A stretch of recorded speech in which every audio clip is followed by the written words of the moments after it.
E isso é um aprendizado que é exclusivamente humano, começar a ver a vida de maneira simbólica. Começar a pensar sobre as coisas que estão à sua volta, não ficar passivo diante de uma tela. Começar a aprender até com o comportamento do seu cãozinho. Tudo, tudo. Começar a perceber as mensagens cifradas que a vida tem. A filosofia trabalha com a ideia de que a vida é inteligente. Ela é cosmos e não caos. Marco Aurélio, que foi o grande filósofo estoico, dizia: nada acontece ao homem que não seja próprio do homem.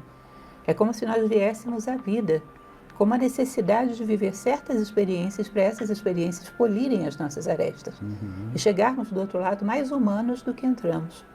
Então é como se a gente viesse à vida com um cartão cifrado que atrai para você exatamente as experiências que vão bater nessas pontas e vão limá-las, vão fazer com que você vá se construindo cada vez melhor. Então entra uma pessoa na minha vida que cria um determinado problema. Não foi essa pessoa, não é uma questão pessoal. Se essa pessoa tem um problema, coitada, digamos que ela é chata, coitada, porque foi o melhor que ela logrou ser. Ela não é chata por tua causa, não é uma questão pessoal. Agora, ela entrou na sua vida porque você chamou. Se não fosse ela, seria outra. Se não fosse essa situação, seria uma outra simbolicamente equivalente. Mas você vai passar por aí por quê? Porque necessita dessa experiência. E aí nós acabamos com aquela transferência de culpa, assumimos as responsabilidades da vida. Nada acontece comigo que não seja próprio meu. Eu vou passar por todos os lugares que vão bater nos pontos que eu preciso trabalhar, para que eu saiba quais são e para que eu possa começar a trabalhá-los de fato. E isso é porque a minha necessidade de experiência, o meu poder pessoal atrai, porque a vida tem lógica, ela vai me dar o que eu preciso para crescer. Então, ao invés de terceirizar culpas, procurar culpados, que é um dos esportes prediletos da sociedade, ao invés do coitadismo, eu começar a dizer: eu necessitei dessa experiência e por quê? Ela veio bater em que ponto? O que ela veio corrigir? E eu necessariamente passaria por isso ou alguma coisa equivalente, porque eu necessitava passar por aí para crescer. Então, a vida toda é dotada de lógica, de sentido. Quando a gente confia na vida, é uma outra visão. Começa a perceber a responsabilidade que temos sobre as coisas que vão entrando na nossa vida. E aí eu queria trazer para a senhora também o questionamento sobre a inteligência artificial. Como é que a gente pode ter um olhar lúcido, pé no chão, sobre o que ela de fato vem fazer dentro da nossa vida, do nosso cotidiano? Eu não sei o que virá pela frente. Hoje é toda uma polêmica em relação à consciência. A gente não sabe nem o que é a consciência, que dirá simulá-la numa máquina. Nem a nossa a gente sabe explicar. O que eu vejo é o que é nesse momento. E o que é, se a gente simplificar bastante, é o seguinte: existe uma nuvem enorme, imensa de informações dentro dessa rede.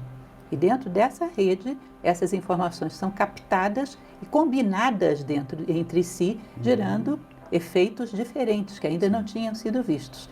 Mas todo o insumo está dentro dessa massa de informações que está na rede. Ela não é propriamente criativa, Certo. ela não tira nada de outro lugar. Ela recombina, talvez de uma maneira diferente, aquilo que foi dado como repertório para ela. Que aí pode recombinar de uma maneira totalmente diferente e daí tirando conclusões a partir daquilo que ela mesma recombinou. Mas ela não tem outro lugar de onde tirar o seu insumo que não dessa massa de informação e extraindo consequências lógicas. A gente, em filosofia, estuda a lógica, né? Aquele exemplo clássico da lógica. Todo ser humano é mortal. Sócrates é homem. Logo, Sócrates é mortal. Essa conclusão, Sócrates é mortal, não é uma novidade. Ela está implícita lá na primeira premissa. Eu só fui explicitando coisas que já estavam implícitas no início. Não é uma coisa nova. Certo. A inteligência artificial não tem como tirar coisas senão através da lógica, uma dedução lógica daquilo que ela tem como repertório. Não tem como ela trabalhar, por exemplo, com imaginação, intuição, uma criatividade que sai da caixa, apela para outros, uma visão simbólica da natureza, uma criatividade que apela para a visão de símbolos que a vida tem em sua volta. Ela não tem como dar esse salto imaginativo. Ela não tem como apelar para outros recursos humanos. Isso quem tem somos nós. Agora o problema é que nós também estamos na mesma caixinha, trabalhando e recombinando o repertório, no nível de mediocridade de doer. Nós trabalhamos com essa mediocridade maciçamente, com raras exceções. Então, logicamente, se a máquina entra, e para fazer isso, que é a análise combinatória do repertório, ela é muito melhor do que nós, ela vai desempregar um bando de gente. Mas eu acredito que ela não está ocupando o nosso lugar. Nós é que estávamos ocupando o lugar dela. Porque essa maneira de viver e de pensar é de máquina, não é humana. O ser humano é capaz de pensar em outro nível. O ser humano é capaz de cair uma maçã na cabeça dele e ele deduzir a lei da gravidade. Ele pensa outra coisa, ele tem um outro campo de especulação, que é aquilo que Platão falava da teoria das ideias, né? O mundo das ideias, onde as coisas nascem como arquétipos. O ser humano tem recurso de chegar a arquétipos, de perceber as ideias de uma maneira intuitiva. Tudo isso está muito passivo.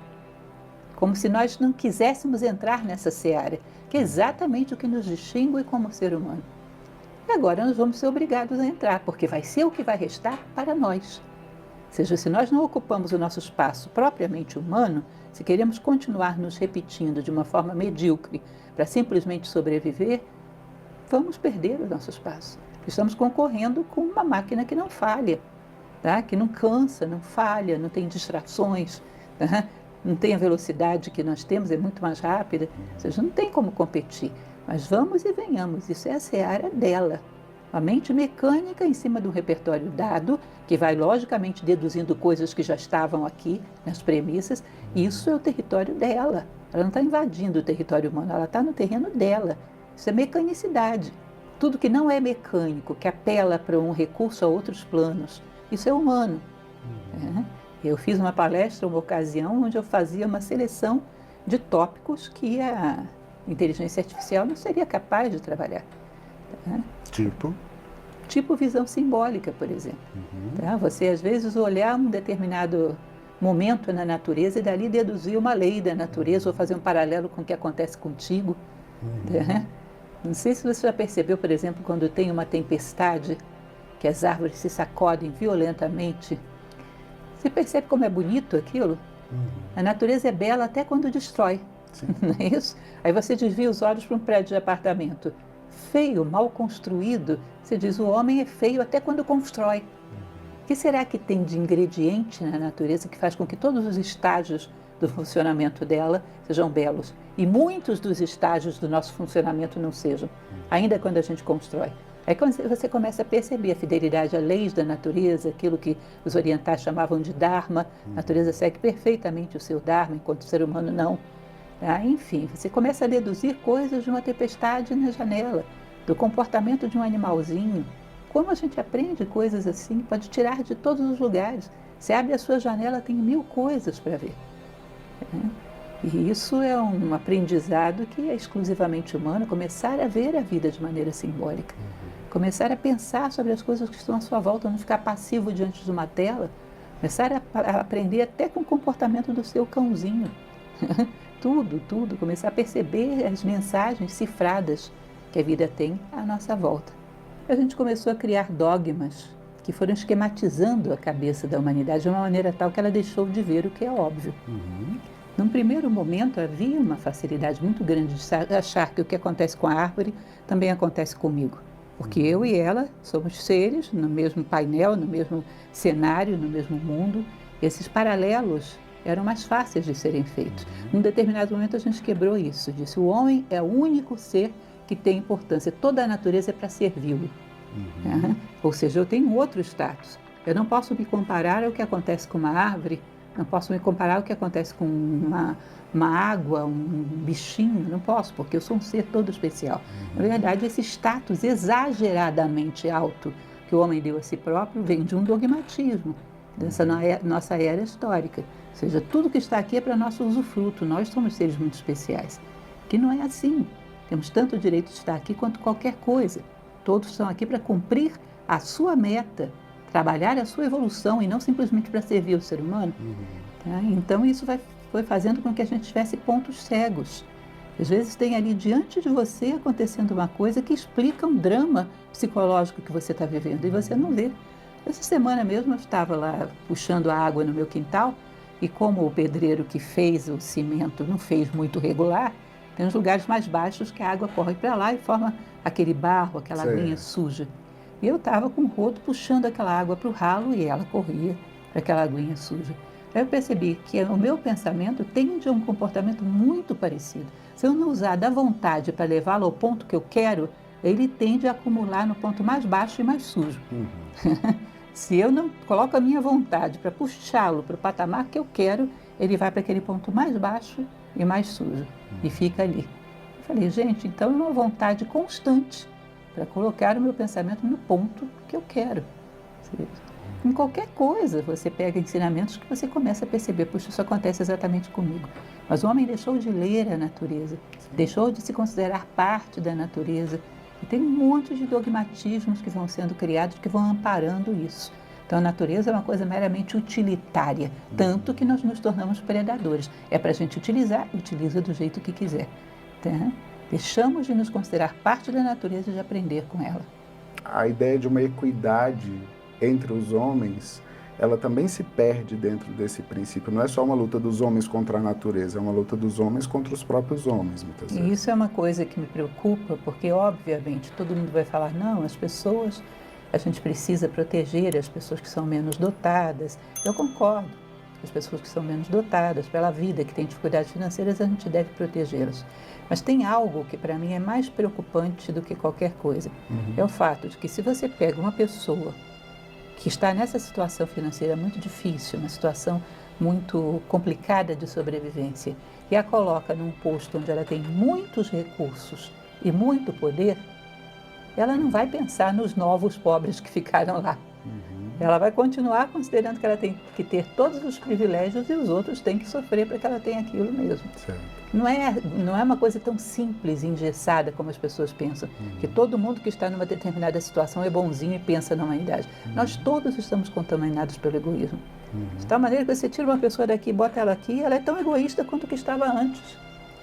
Então não adianta você combater a pobreza simplesmente no mundo concreto, você precisa combatê-la como atitude dentro do ser humano, de gerador de pobreza, de gerador de exploração, que é o egoísmo.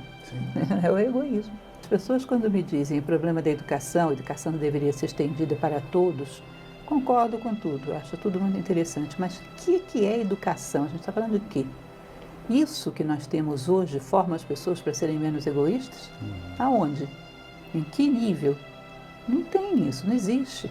Nós temos informação e não formação. Nós damos dados técnicos para que a pessoa tenha êxito material, não dados humanos para que ela seja um ser humano mais realizado, mais pleno e mais útil à sociedade. Não existe essa formação. Então, nós deveríamos não só ampliar a educação, mas revê-la nas suas bases. Nós consideramos, por exemplo, uma pessoa que não tem base moral nenhuma, que todo mundo sabe que não tem muito caráter, você não colocaria uma arma para ela defender a cidade na mão de uma pessoa assim. Você sabe que ela poderia usar isso de uma maneira inadequada? Bom, os dados técnicos que nós temos, as informações que temos, são uma arma. E a gente não checa se as pessoas têm uma boa base moral para colocar na mão delas. Checa apenas se passou numa prova. E coloca na mão de qualquer um. E esse desenvolvimento muitas vezes pode ser um desastre contra a própria humanidade. Porque nós temos uma criança com uma faca na mão que não sabe manejá-la. Tá? Então nós não fazemos nenhuma premissa de uma base sólida de caráter, uma base sólida de moral, antes de dar informação para as pessoas. Saímos distribuindo por critérios que são muito inconsistentes. E hoje, até mesmo dentro do seio familiar, muitas vezes os pais estão realizados quando os filhos ganham bem. E não necessariamente quando são excelentes seres humanos, somam para a comunidade, somam para a humanidade. Às vezes podem até achar que isso é uma perda de tempo. Muitas vezes a gente vê acontecer dos pais instruírem os filhos a cuidar da sua família, isso é sua responsabilidade, o resto não. Então, imagina isso dentro do corpo, que é mais uma visão simbólica. Uma célula que pensa apenas nela e no corpo não. Isso vai gerar um comportamento anômalo, que daqui a pouco ela é uma célula tumoral. Que o comportamento dela condena todo o corpo e ela morre junto. É absurdo hoje programarmos alguém para viver só em função dos seus interesses. Nós todos estamos implicados no que acontece com a humanidade, até o último dos seus componentes. Tudo tem a ver com a gente e está mais do que na hora da gente tomar consciência disso. Então, se nós considerarmos a educação atual, o ápice dessa educação atual, uma pessoa que tem lá todas as pós-graduações mestrados e doutorados que você possa imaginar. Necessariamente ela é um melhor ser humano do que aquele que está aqui embaixo, sem nenhuma alfabetização. Necessariamente ela tem mais compaixão, ela é mais justa, mais fraterna? Não. Inclusive, se você for pegar as grandes crises que a humanidade viveu nessas últimas décadas, crises que geraram um prejuízo econômico enorme, não foram provocadas pelo homem que não tem educação, foram provocadas por esse ápice de homens formados nas melhores universidades do mundo, que deram os maiores golpes, que levaram países à bancarrota. Isso foi provocado por quem está lá em cima. Ou seja, isso não está garantindo nada. Esse processo todo não está garantindo que o cidadão tenha sequer uma certa coerência, um certo indício de humanidade. Absolutamente nada. Platão costumava dizer que é melhor a ignorância absoluta do que o conhecimento em mãos inadequadas. Porque o conhecimento potencializa o que você tem. Se você não trabalha para melhorar o que você tem, vai potencializar a sua inveja, o seu orgulho, o seu egoísmo predador, tudo isso vai ser potencializado. E é melhor não potencializar. Se você só tem isso, é melhor não aprender nada.